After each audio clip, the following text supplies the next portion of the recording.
Hello Philippines and hello world. So nandito kami, wala kami doon. Nandito kami sa Palapay that I consider this as a tourist destination here in Hiwaag City. So i-check na to. Kay first time pag ginamubog na bilang tubig gabi. Actually, river naman gini siya. Pero kung kanis ka mag-entrance ka 10 pesos or kung di ka mag-entrance, mag-cottage ka 200 pesos. So kung mag-cottage ka, wala ka entrance. So laban lang good mo.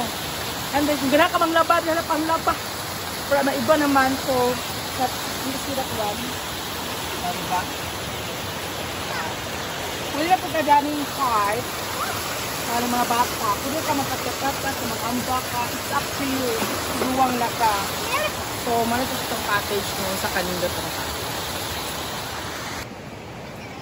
So, init kayo siya guys. Lamig kayo dito. Muli mga daghang kay bato. So, ang ako lang dalit lang ninyo nga mag-amping yung mag-binigat lang ng pila.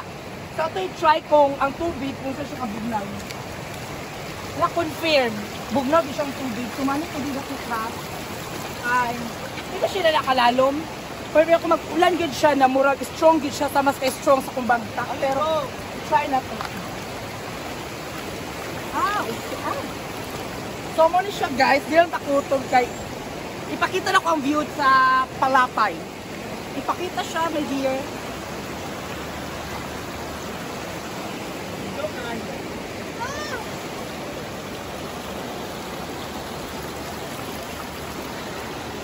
And thank you. Hi, it's nice to be back. So ako na i-feature ginibili nga side camera. Na-amaze ko dito guys. Aside sa nagbaliti, mas siguro na siya. Napo siya nagipang ikot na pa magduyan ka dito. Sumurag pak na pak. Pasok sa mga kabataan dito siya. Kaya nga no, panagsara kita maging bata. So, hanggang bata ka, ato i-enjoy. But I believe that childhood is the best time to deposit calcium. Sa ito i-try ha, kung siya sa kanina ito, kung bugno, baghihapon.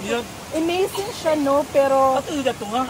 isang aso pa pa inyon. Nanay proven. Siya careful na kauban. So, pwede ka mag-ambak din eh. Kaya, murag bisag ako, ma-amaze ko, pero try na ako. Ayun. Hala, sincere. Ah! Sabi ako. So, ay lalong siya, mabasa akong bagtak na izog. So, muna siya, ipakita lang na ako kung sa kanindot siya diri. And then, barato na siya. Kung magsakyanan mo, dili po kayo siya advisable nga. Isod ang parking area dira. Muna yung tulay, oh. Pakitang tulay. Muna siyang Palapay Bridge. So, that's all for that video. Mabuhay. Welcome to City of Good Luck. And this is Hiwaag City.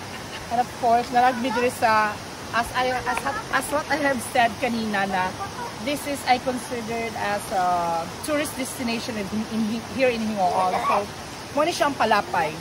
Muna yung Palapay Bridge, muna yung Palapay ng river. Basta ka mo siya, pag lang mo diri. Dala ni siya pa doon sa Claveria. So, simentado siya. So, nice food siya. Barato na po nilang cottage. Kasi entrance. So, muna siya din nakamindot. So, bongga! Mabuhay!